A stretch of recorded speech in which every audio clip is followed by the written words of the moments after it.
Here we are, episode 65. Yep. I have nothing for 65. I got nothing. Oh man. Yeah, I don't have anything for Yeah, it feels 65 like either. Chris Gray or some like random Seahawk lineman, but whatever. The Seahawks are on my crap list right now anyway. So Yeah, I have so many thoughts. But all you right, were let's start. actually there. I Yeah. was. I was, but let's start with you. Let's just go back and forth, three thoughts each. Yeah. Um Yeah, this is my first thought. I played nice with my wife, and JJ wore his Christian McCaffrey jersey today as we watched the game with my buddy who lives in the Bay Area, and he's a San Francisco 49ers fan. And it just looked like it was such a funny game to watch mhm. because they couldn't get a field goal off, and you couldn't see this because you were at the game, but they had Shanahan's reactions, and he was so angry after the blocked field goal. And then the whole time it would be like fourth down, you're at the 25-yard line. Like, what the hell are the Niners gonna do? Are they gonna take the points? Or are they gonna like risk kicking another field goal? So that was just my first thought. And then Purdy was just throwing interceptions like he always does, right? So I just felt like the Seahawks were supposed to be in this game, and they were to the very end. But then the post game thinking of like, was this just a huge mistake? Like, should they have just extended Geno Smith and extended DK Mm. Metcalf and just not blown things up? Because I'd much rather have a healthy DK and a decent Geno Smith than kind of a subpar, like really like kind of like I don't want to say dumbed down version of Sam Darnold, but he didn't look exciting at all. And Cooper Cup can't block. Like, what are we doing? Wow, that was a big takeaway. There's a lot there, Kev. Yeah, I feel like what really came out of that was you're frustrated by the offense, and I don't think you're alone. It was like you can point to a lot of things, and I'll talk about a couple other things that they actually could have stolen the game. But the offense was such a high school offense, and they said, okay, we're going to run the ball and do this. Great. They only had one receiver who could get open, or were willing to throw to. I mean, we got to check and see if maybe other receivers got Cup got a separated. catch, but Well, that's but it. like, were Yeah, they even getting separation? And then like they have these tight ends that I was excited about, AJ Barner and Elijah Arroyo. You just saw nothing from that. Uh, and then when they really needed to go get some yards, and they're like, we're going to run the ball, and they had a fourth down where they could have iced the game, and they kicked the field goal. And I think that's a 50-50 call, but my son Lincoln was with me, and he's like, they should have ran the ball.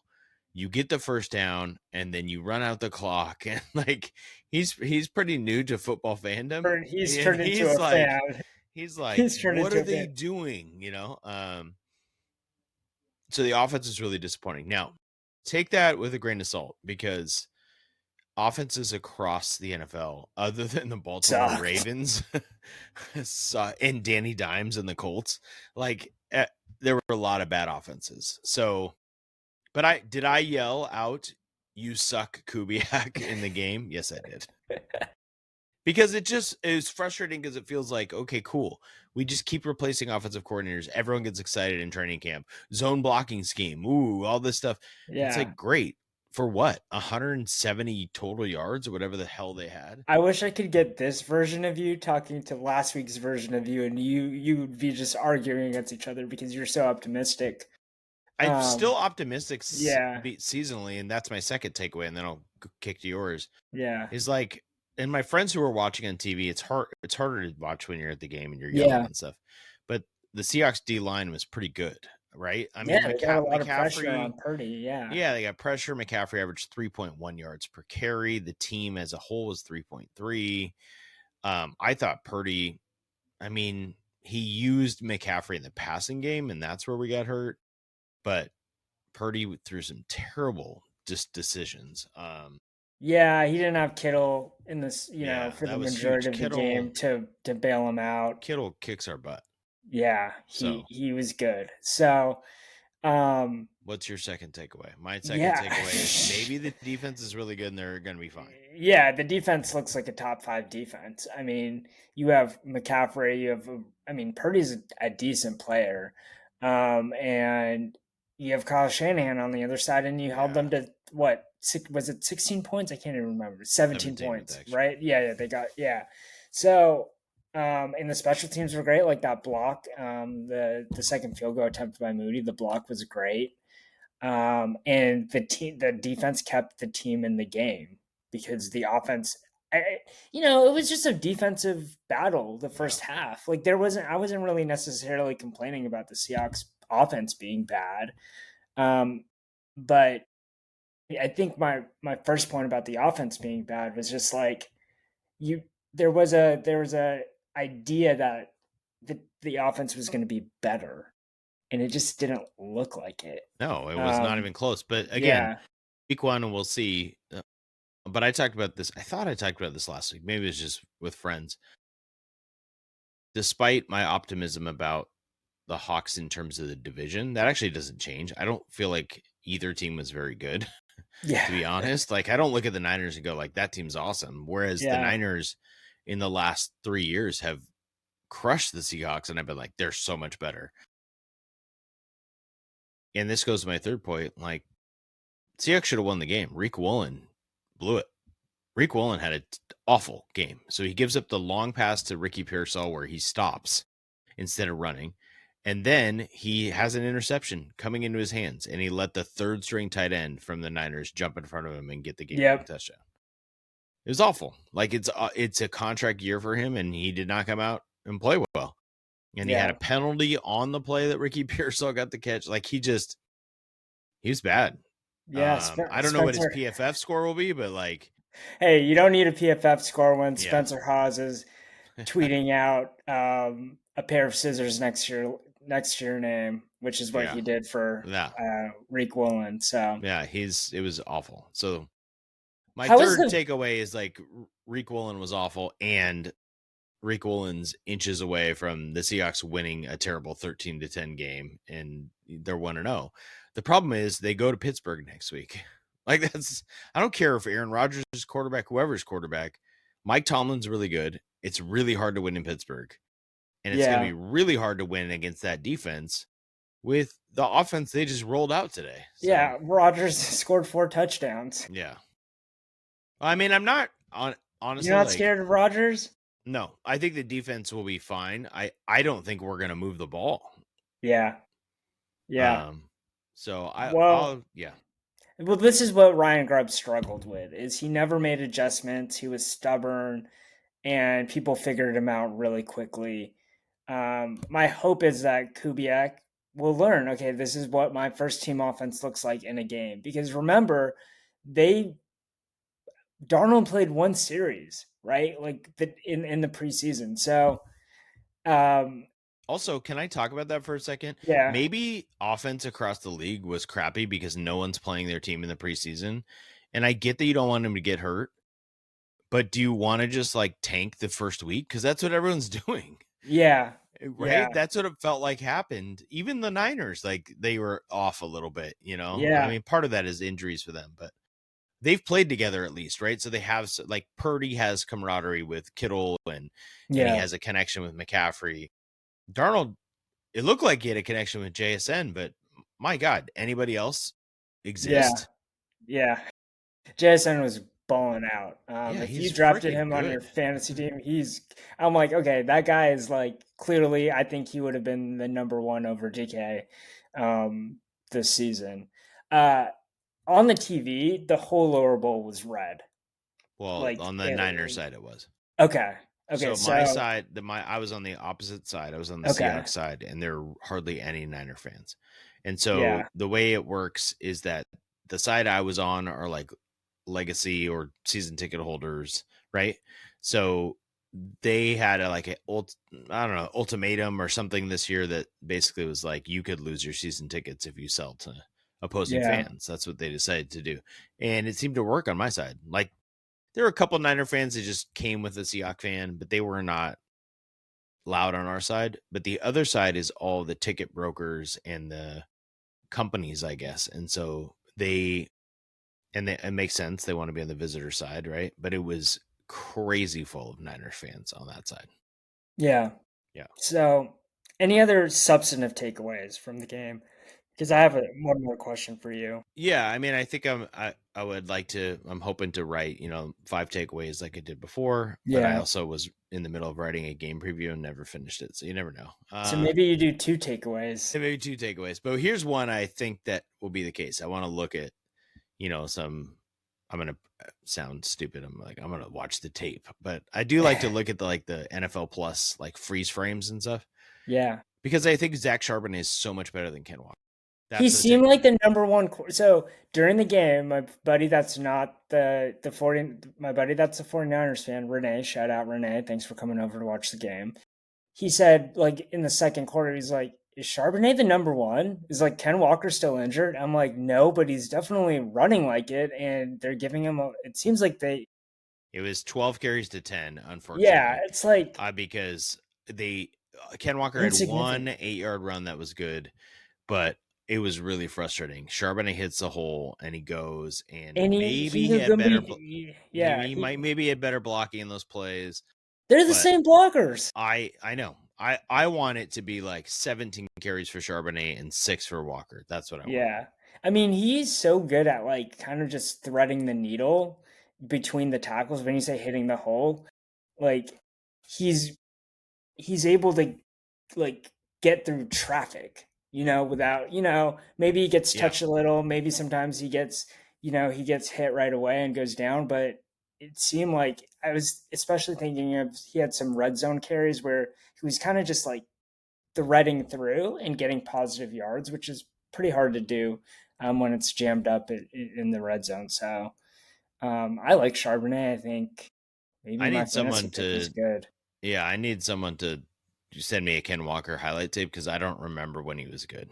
And I know that sounds harsh. I guess he's had 1,050 yards. His first year he had 905, which feels like it's a good start. I don't know.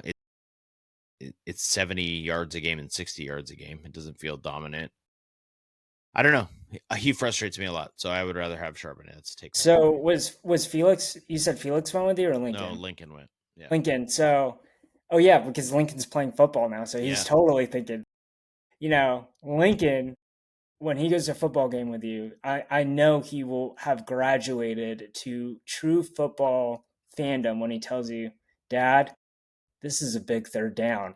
Because every time someone says that, it is a big third down. I Like think I there's, said it on every third down because it felt like when the Seahawks had the ball, it was like we have to get a first down. We suck. yeah, And when the Niners had the ball, it felt like they'd gotten 3 first downs already because they had yeah, gone to McCaffrey and they needed to stop him to get him to a field goal or whatever. yeah. I mean, I certainly said it on the play where Purdy just threw the ball up in the end zone and then Reek Woolen couldn't intercept it, and it was a Yeah. The terrible t- pass. the two interceptions before that, like he threw ducks. I was like, that's an interception. Like as soon as he left his hand, like the Yeah, one we threw in triple coverage. that one is terrible. The first one, Ernest Jones made a pretty good play. I think he Yeah, thought he could get it over him, and you know, it was a good play. The second one, quadruple coverage. Like it was Ricky Pearsall on 4 guys. Like it was weird. And that's what I mean, maybe I'm just petty. That's what pisses me off about the last one. It was a dumb decision by Purdy. It yeah. was really dumb to throw that ball up there. It's dumber And he got though. away with it. And Yeah, then they interview him after the game. I'm like, don't interview Purdy. Go interview the third string tight end who just won the game. yeah. Sorry, I'm mad about it.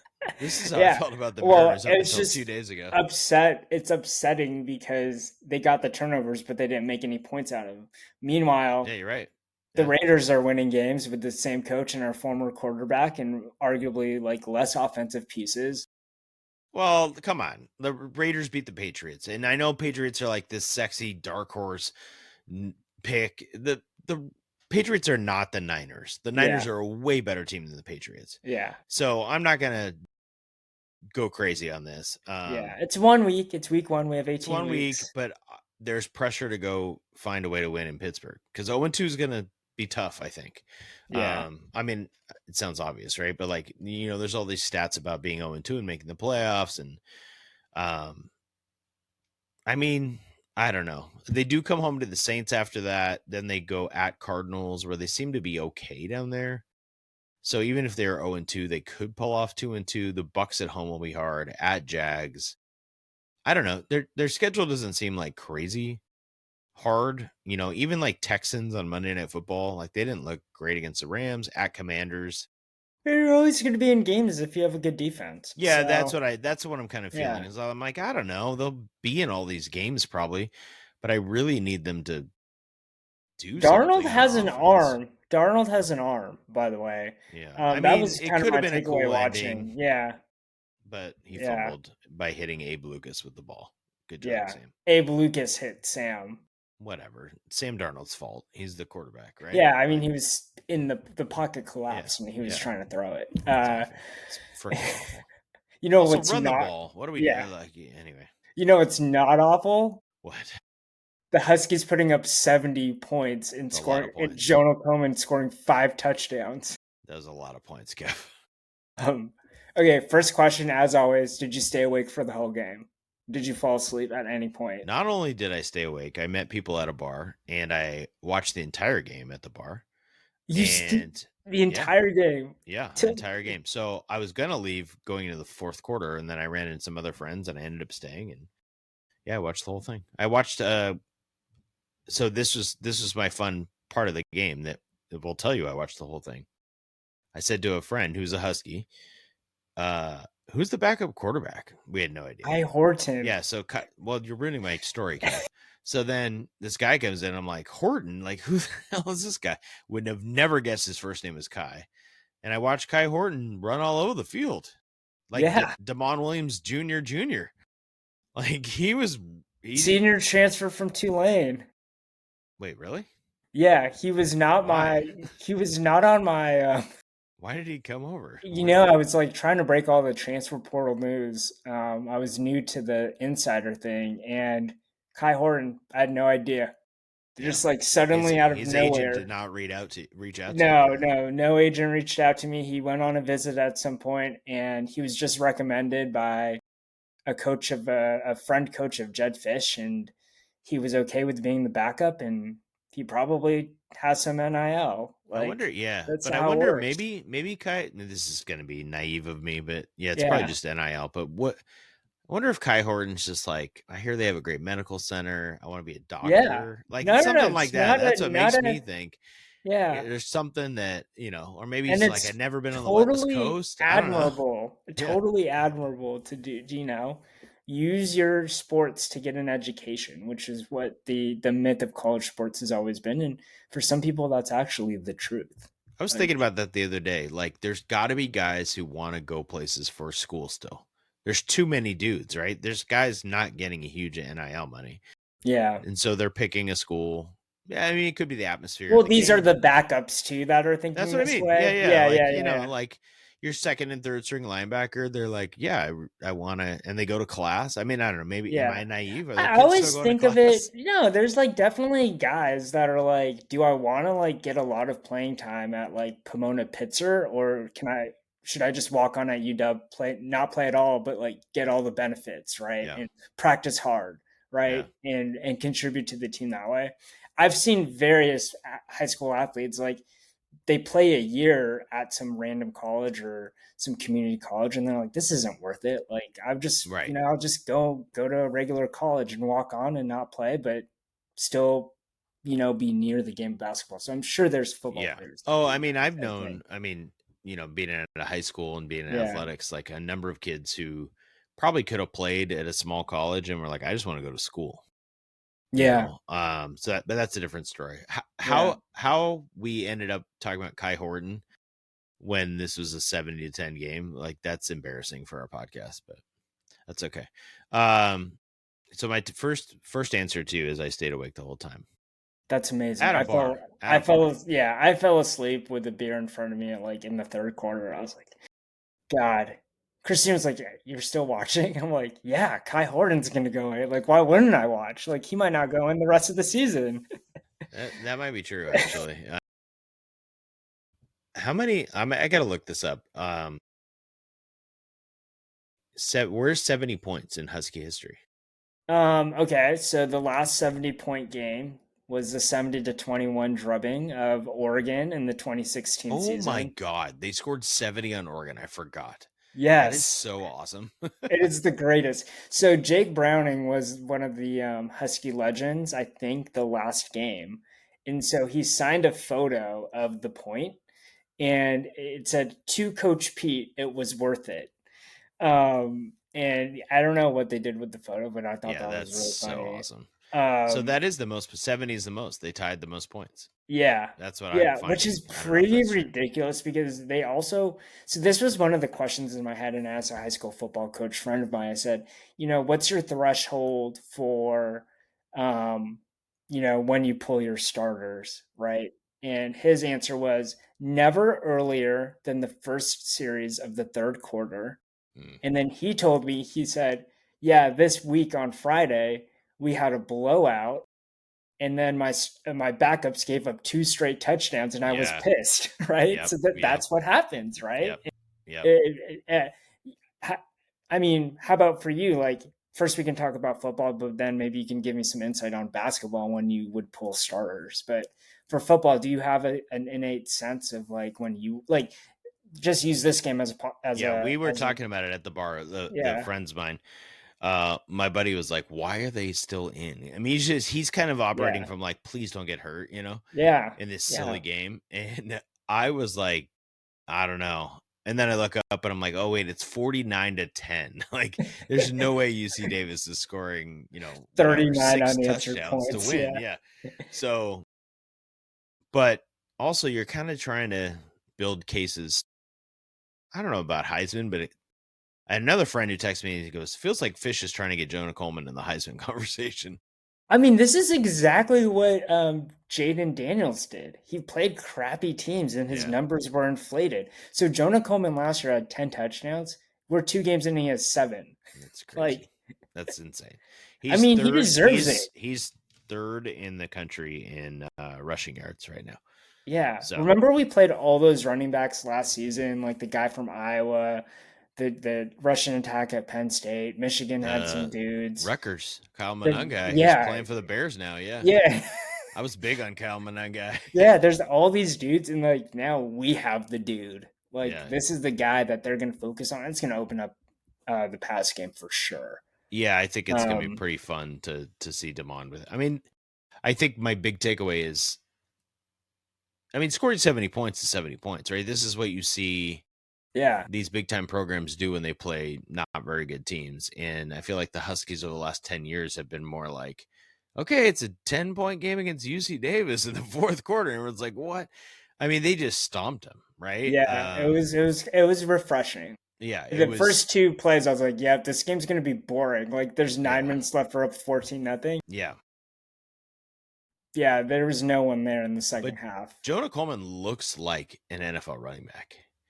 Yeah, Without getting into like, I don't know how to analyze running backs, like experts do, but his pad level seems like really low. He's always moving forward. He's powerful. He's faster. They've said that he's faster and quicker. His 40 times down. Like, he just looks like the real deal. Like, somebody's going to have him on an NFL roster. yeah, he's very Um, lean. He can, yeah. yeah. It's And I think then, how we're talking about Cal Raleigh for like every episode yeah. for a couple weeks. I feel like this is gonna be the Jonah Coleman fall. Like with the Cal Raleigh spring and summer, the Jonah Coleman fall. Yeah, that's a good question. So they have a bye. Is that what they have this Yeah, week? A they have a bye? That's bye, so then they stupid. they play the Apple and like And then we the don't Apple need Cup. the Apple Cup and then Yeah. September 27th, Yeah, Ohio no, State. Ohio State. That's gonna be tough. But Yeah, I wanted to see. I mean, I guess, do the Cougs play this week? Do you know off the top of your head? I don't. Okay, I was gonna see. Really curious on the Cougs' run defense, like how they are. Uh, So they beat San Diego State 36-13, mhm. and San Diego State had 82 rushing yards. Okay, I'm looking at PFF scores here too. They're Uh, not in the top 50, so that's good. They are 66th by Pro Football Focus run defense metric. That seems promising for Jonah Coleman. It feels like that'll be Yeah. okay. They play North Texas this week, so they're going to be 3-0 against the 2-0 Huskies coming to that game. That'll be interesting. And it's going to be it's A a home road game for game the for the Cougs. Huskies. Yeah, I, yeah, I yeah. like it. I like it. It's a good test for the Huskies. It's a good step up. Well, Colorado State was similar, right? Colorado State might be better than the Cougs, but it was at home.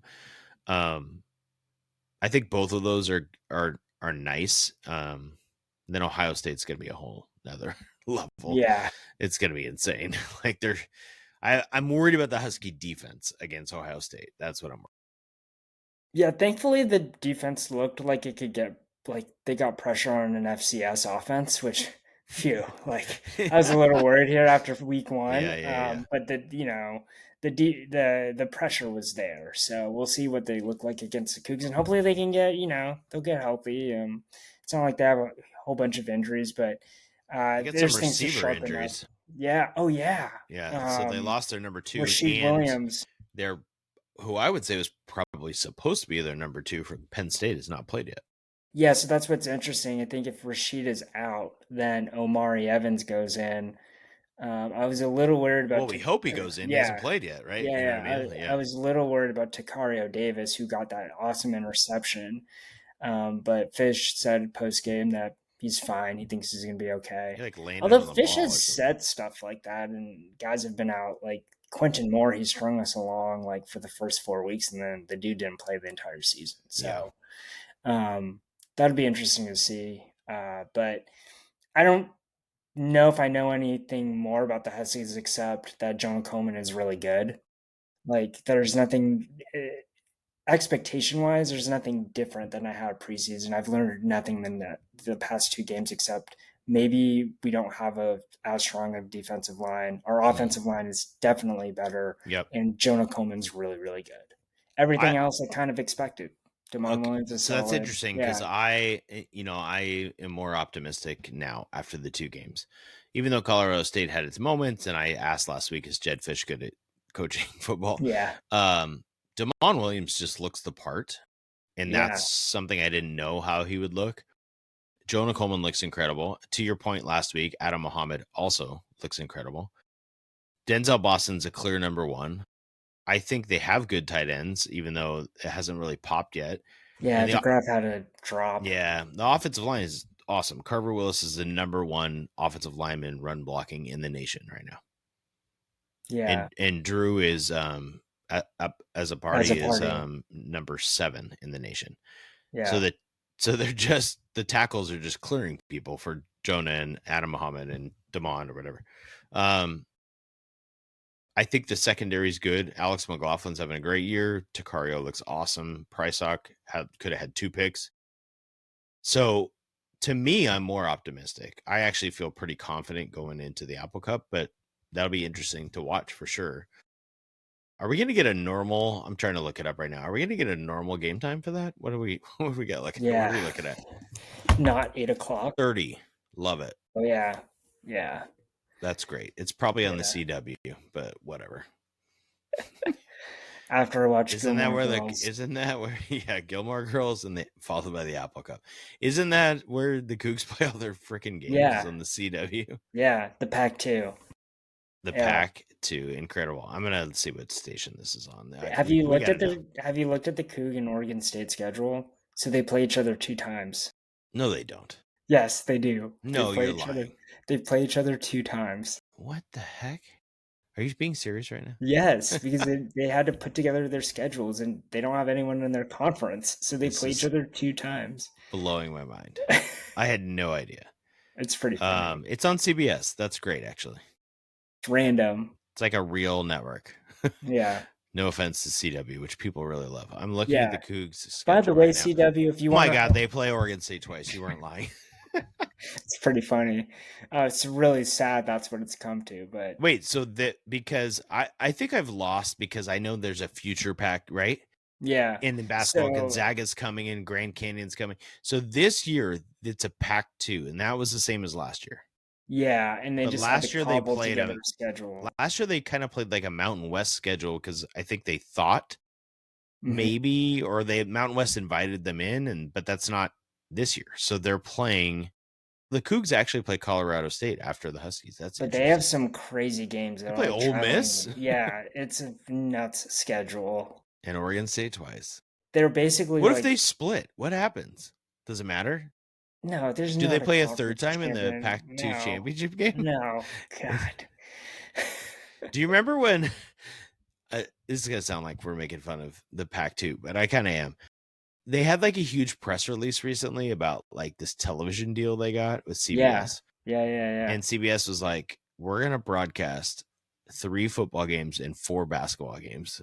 I was like, "Woo, that's exciting. 7 total games on your network." Oh And the man, Pac-2 sending it out as like this huge press release. I'm like, you just got 7 games on TV. Good job. Like, you should stick to the CW. It's like yeah, CW is just like Gilmore Girls, Buffy the Vampire Slayer, and Pac-2 football and basketball. This is the place for you. yeah. Oh man. Speaking of the By the place for way, you, Kev, yeah, you know where the place for you should be this week? You know where you should be, Kev? You in can't. Seattle watching the You should Mariners. be at the T-Mobile. Yeah. Yeah, if the Mariners offense replaced the Seahawks offense, we would have won the game. Yes, I saw somebody that said the Mariners offense today outscored the Seahawks by 5. Okay, the Mariners scored 18 runs today, and I'm not That's going to get crazy. too high, too low. Well, that's not true. I've been very low and very high this week, so Yeah, just like the uh, Mariners. It's the not very same high. thing. I've just been really low. I was When you really lose low, like every road game, yeah, and you just have like I was gonna say you have no chance, but here's really the difference, and this is baseball all the time. It's not that different than the Seahawks. They were inches away multiple times, and the Niners can say they had 2 field goals blocked too, so it shouldn't even been close, right, or whatever. But the Mariners have that game in Cleveland where Munoz blow a game. Brash and Munoz blew a game in Cleveland, right? So and then so yeah, they could have won 2 out of. It was the first game of the series. They had a 4-0 lead in the first inning. Then they go to Tampa, and in Tampa they lose a game in extra innings, right? So these small margins, even though it looked disastrous, they could have had a 4-5 road trip, a 5-4 road trip. Instead, they have a 3-6. It doesn't feel great, but amazingly, they've got a 1-game lead on the Royals, a 1.5-game lead on the Rangers. They're still in a playoff spot, and we're down to 12, 16, 19 games left. Whoo, it's coming. yeah. It's coming, Kev. Let me get the playoff odds in front of me right now. I looked at it already. Yeah, so the Mariners are at 78%, but I tell you, it feels like 5% right now to me. Oh, I'm way higher after these last 2 games. Good, And they're good. coming home. So they play 7, 10, 13 out of those 19 at home where they play better. The 6 road games are against Kansas City and Houston. That's Let's wild. go. Yeah. Let's So go. can I talk to you through the schedule of these teams that I think we're kind of in the mix for?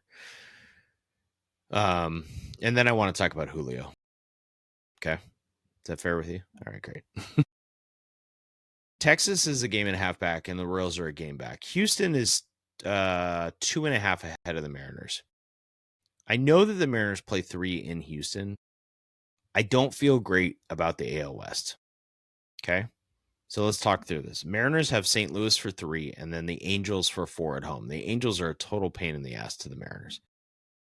Then the Mariners go to Kansas City for 3, Houston for 3, and they finish with Colorado 3 at home and the Dodgers 3 at home. And the Dodgers are probably in a race with San Diego and need those games at the end of the year, which I kind of would rather have. I feel like when people pitch like the 8th guy out of the bullpen or something, like the Mariners struggle, although that happened today and they absolutely destroyed the guy.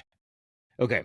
Houston's got at Toronto for 3, at Atlanta for 3, pesky Atlanta maybe, Texas for 3, that's a big one, and then they have the Mariners. Then they finish at the A's and at the Angels for 3 each, which doesn't make me feel great. I feel like Houston's going to smoke them in the last 6 games, right? Yeah, So I just feel like the Toronto for 3 and maybe Atlanta for 3, maybe there's some ground to be gained here right before they play Texas and then they play the Mariners. Obviously if if it's tied or within a game going into that series, I'm like, of course the AL West. But I feel like the last 6, when the Mariners have Colorado, who's terrible, I get it, and then the Dodgers, is tougher than at Angels, at A's. But maybe I'm wrong. Yeah, So those road games at the A's just seem weird. yeah, that I mean the A's are good. Like I know record wise they're not technically good, but nobody wants to play the A's right now. I feel like I'm so happy the Mariners don't play the A's again. Let's just put it that way. Okay. Um, so I feel like Texas and Kansas City are more important, and maybe this is a loser mentality of just like just get in. So Kansas City's at Cleveland for 4, then they're at the Phillies for 3. That's great. Then the Mariners for 3, right? Then they go to then they have Toronto, and then they finish at the Angels and A's. Interestingly enough, the Royals. That's kind of weird, right? The Angels and the A's are kind They're of going to two be are huge the to us, Mariners' fate. right? Yeah, Huge to us. Not to mention the Mariners play the Angels for 4 coming up. yeah. Texas has got Milwaukee for the next 3. That's awesome. Then they go to the Mets for 3, and then the Astros for 3. But they finish with Miami, Minnesota, and at Cleveland. And Cleveland could be out of it by then. So the last 9 for Texas really favors them. But the next 9 right now, with Milwaukee, at Mets, at Houston, here's my thinking. Let's get the Rangers out of here. Let's get them out. Like the Mariners win 7, the Rangers lose 7 of the next 9. Get them out. That'd be Get them relaxing. out, Although right? that would be getting rid of your bet. It's true. I'm fine with that. It's fine. It was, Okay, you've given your money it's all away. good. Yeah, it's all good. It's a sunk cost, right? Who cares? Um, I don't know. I think the Mariners probably have, actually, because of St. Louis and LA and Colorado, probably the easiest schedule technically. Um, I looked at the pitching matchups. St. Louis is just, I mean, they're throwing out, guys you've heard of. Miles Michaelis is pitching tomorrow. I mean, their ERAs are terrible, so hopefully they can take advantage of it and go on a run here. Yeah, they're trying to hold on to their playoff spot, just like I'm trying to hold on to my second place and my winnings in our fantasy baseball league. Ooh, I'm on Yeah, your heels, baby. yes, you are. Yeah, Yes, you this is a are. good one. Yeah, Uh, it's not great for content, but it's fun for yeah, us. Like, I don't yeah. know how you talk through the excitement of a 162 game fantasy baseball season, but yeah. Especially Roto. Yeah. Yeah, yeah. Uh, Wait, I want to say one more thing about this coming week. Kev, I will be at Tuesday's game. I will be at Friday's game, and then when the Dodgers come, another game. That $500 is going to work, baby. who are you going with? Are you solo? As of right now, Tuesday is a different Justin, a friend of mine who is a Boston Red Sox fan, who we always try to go to baseball games and never works out. So he'll probably bail on me, and I'll have to figure it out. But Tuesday was with him. Friday's kind of up in the air, and then Dodgers is all 4 of the family. So Yeah, yeah, it's good stuff. Justin Fenton has offered, loyal listener, to come to any game. So I feel I feel like it's always a great idea to bring Justin yeah, he's because great. he He's great. feeds us content ideas. He gives us Yeah, critical feedback. yeah. Sneak It's good preview stuff. of Yeah, his contribution to today's podcast. So maybe Friday. I don't know. yeah, We'll see. We'll see. I kind of, it's hard because I kind of want to leave it open for the kids sometimes if they want to go, but yeah, they just want to play video games on Fridays. So whatevs. yeah. Um, Um, yeah, go ahead. Julio. What else about Julio? I mean, put together a great season once again after a cold start. Yeah, Julio's really, really good. And I just think people need to stop pretending he's not Complaining or about complaining. him? Yeah. Yeah. Do you know that I got to pull this up. So he's got 30 home runs now. I heard that on the radio today, and for some reason I just lost track of how many home runs he had. Like 30 home runs is a it's a lot, right? It's Not a as much huge as Cal number. Raleigh, but it's a lot. I know. We'll talk about Cal in a second. Okay. By it's I think it's by whatever, his age 24 season.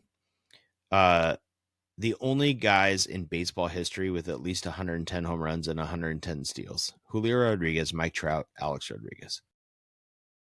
So great like, can we company. just stop? Yeah. Like he's really, really good, and he's been carrying the team. Yeah, and he's defensively been awesome Oh, as he's been well. awesome. Yeah. His game yesterday in the 10-2 win. So when people listened 2 days ago, with his defense and his 2 home runs, because that 10-2 game, if you just saw the box score later, you're like, that's awesome. They broke out. He had a home run in the first. It was 2-0. Then it was 2-1, 2-2 in the seventh. And then he hits another one. Right. And then they Right. just broke loose after that. Yeah. Even today, they had a 1-0 lead. He smokes one down the line. It's probably an error, but they gave him a double. 3 runs in, floodgates open. Yeah.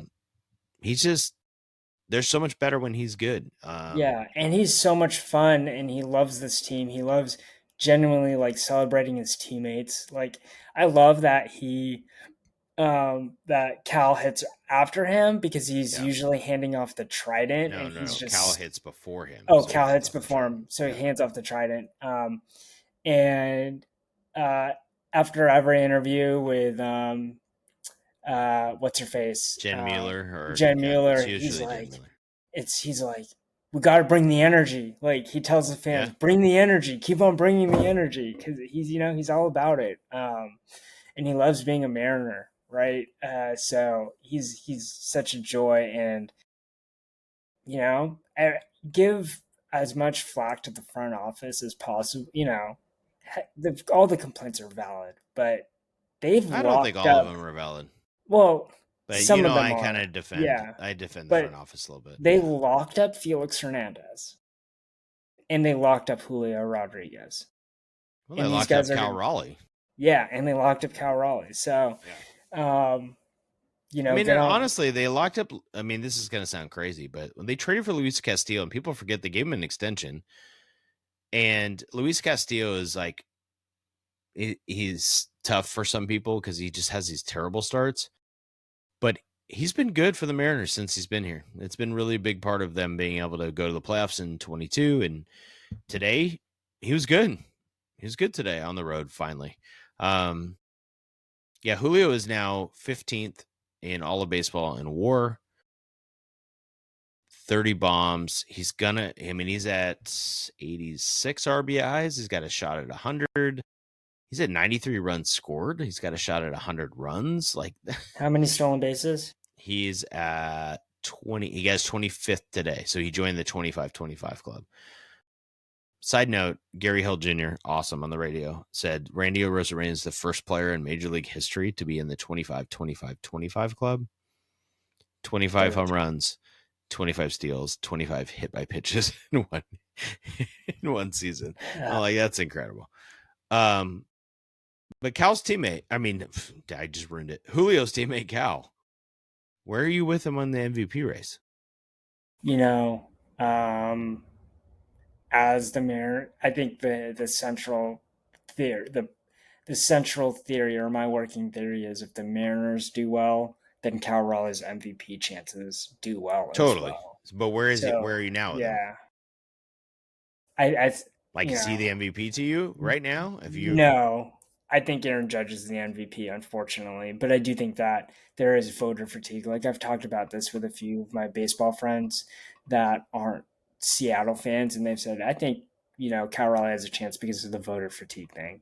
right, So they're if you're really talking close in depending on war, what. Yeah, well, it depends on where you go. So I'm on ESPN right now, and the WAR is like way off. But if you go to Fangraphs, it's very close. It's really weird. I think maybe ESPN just has a misprint because it says he has I don't know. It says Cal has a 5.7 WAR, but Fangraphs says 7.4, and Judge is 7.7. Cal has 10 more home runs. He's only played 7 more games than Aaron Judge, which is legit, but not for 10 home runs. Cal has 113 RBIs now. Like, yeah, he's getting the silly numbers for the RBIs. yeah, Judge is at 97 and he has 43 bombs and he's hitting 321, and Cal's at 243. Judge has 114 runs scored, which is absolutely silly. I mean, Judge's OPS is ridiculous. Yeah. I mean, Cal's at 53. They got 19 games. Does he get to 60? If Cal gets to 60, I think he's going to win it. He's going to win the Yeah. MVP. Even if they don't make the playoffs, I think they'll get there. But also if he hits 7 home runs over the next 19 games, they might make. Yeah. Damn. You know what's Now crazy? So got me excited about the Mariners again. I know. Think about this, Kev. The wait, because we're a weekly format, obviously. So next week at this time, or around this time, they'll have 12 games left. Then all of a sudden there'll be 5 games left, or so. We'll be talking about the playoffs. I don't know. Yeah, like that. I don't know why that makes me nervous. It just does. There's things as a sports fan, and I think this resonates with a lot of people I talk to. You just want so bad. And maybe for you, it's just the Huskies to. I mean, I don't know. It was only 2 years ago they went to the national championship. Yeah, it was the Yeah. best But thing ever. the Seahawks went to the playoffs in 2022, and it was honestly amazing. Like I just want them in the playoffs so bad. It's the thing I want the most. Like I just want it. It's I want to go to another home playoff game. I want to watch a series. I want to be disappointed. I want to feel great. I don't know. I don't even know if they do well, but I want it. And I feel like a lot of people are there. They just want it. They want that to happen. So yeah. Okay. Should we do a top 5? Yeah, let's do top 5. Okay. So our top 5 comes from a loyal listener, which is really exciting. Justin Fenton, who we referenced earlier, who he might be our most loyal listener, and that's going to bother some other people, but He's been there since the start. And he listens every week. Well, and he texts us, and he's got feedback. We had a viewer that told me that I need to take an iron to this flag behind me. So, first of all, thanks for watching. Yeah. So but we second have of other all, listeners who I'll get a steamer. Okay. Are more cruel, is what you're saying. Okay, Kev, ready for the top 5? I'm ready. This is what he did, just so people know. We're happy to take maybe one of Kevin's friends at some point send in a top 5 for us to do, because we talked about this last podcast. We're trying to compete with each other. Let's see what we do. We have a trivia, and he blacked out the answers, and we can reveal it by highlighting it and seeing what the answer is. Okay, so I'm looking at it for the first time now. It looks like it's about Seattle-born NBA players. Okay. This is great. Seattle-born NBA players. Ready for the question? I'm ready. Number 1. There's 5 questions, so it's that kind of a top 5. Which Seattle-born NBA guard played over 19,000 career minutes, won 3 Sixth Man of the Year awards, and is known for his signature crossover? Yeah, that's easy, right? Well, I have the choices. Do you even need choices? No, I don't need choices. I have it too, I think. Should we say it at the same time? What should we do? Yeah, let's say it at the Okay, same ready? time. 1, 2, 3. Jamal Crawford. Jamal Crawford. Okay. Yeah. Okay. Should I highlight it to see if we got it right? I mean, I know we got it right, but yeah, I don't even know how to do this on his thing. Yeah, better would be like, who did he win Sixth Man Award for? I know he got it for the Hawks because it's Jamal Crawford. Yeah. Yeah.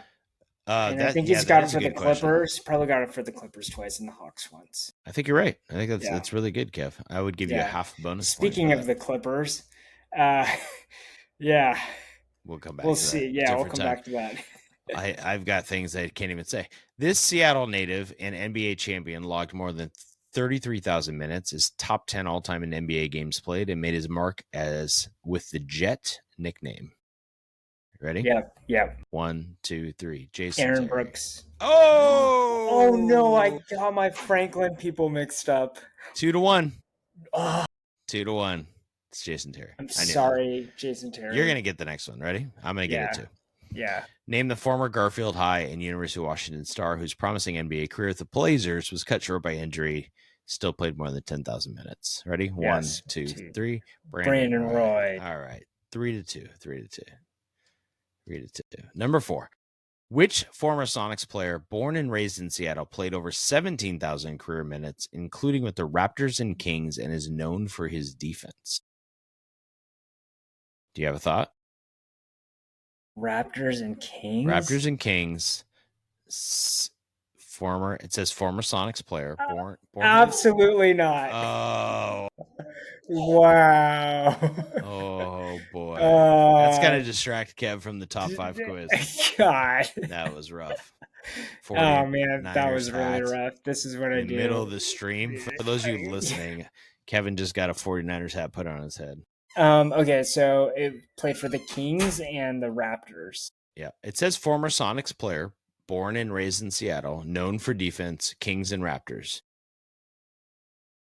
Is it Ready? Doug Christie didn't play for the Sonics? Ready? I'm not ready. Well, you got No, to I'm gonna guess. lose. Okay, 1, 2, two, 3. three. Doug Doug Christie. Christie. It's Doug Christie. He was It is. drafted. He was drafted Oh, by the he's Sonics. drafted by the Sonics. Yeah, he didn't play Got for it. them. He was drafted by them. Got it. So we're Okay, pretty good good. job. Good job. Good job. One more. If I didn't give my Aaron Brooks, I'm so mad. Well, Okay. you might get this one and I might not. This Yeah. one's hard. I'm reading it right now. I mean, I'm not Yeah. cheating, I promise you. Among Seattle-born players, who was the forward center that played over 25,000 NBA minutes and won 3 NBA championships in the 80s with the Pistons and Lakers? Seattle-born. Starts with a J. Yes. Okay.